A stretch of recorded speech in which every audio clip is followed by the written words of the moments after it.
Hei, mina olen Krister. Ma olen Viljandi Rademari ning meeskonnajuht. Liikuda üritan ma võimalikult mitmekesiselt. Sportides olen teistest mõtetest vaba. Mõtlen vaid oma sooritusele ja kuulan looduse häält. Muusikat ma trenni kindlasti kaasa ei võta.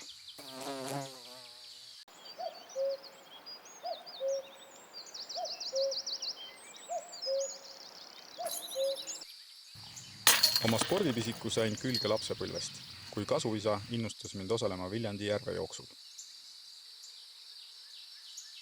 Ma ei pea end väga hommikutrenni inimeseks, aga just discgolfirajale lähen meelsasti hommikuti. Rada on siis tühi, ainult mina ja loodus. Discgolf on tegelikult minu kõige uuem hobi. Piisas vaid ühest korrast ja nüüd olen rajal iganädalaselt. Siit saab megalaengu terveks järgmiseks 7 päevaks.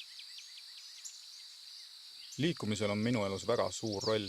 See on võimalus end maha laadida ja olla rahulikum ning parem inimene.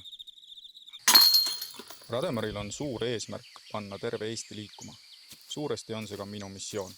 Kõigepealt panen liikuma Viljandi linna ja siis vaatame juba edasi.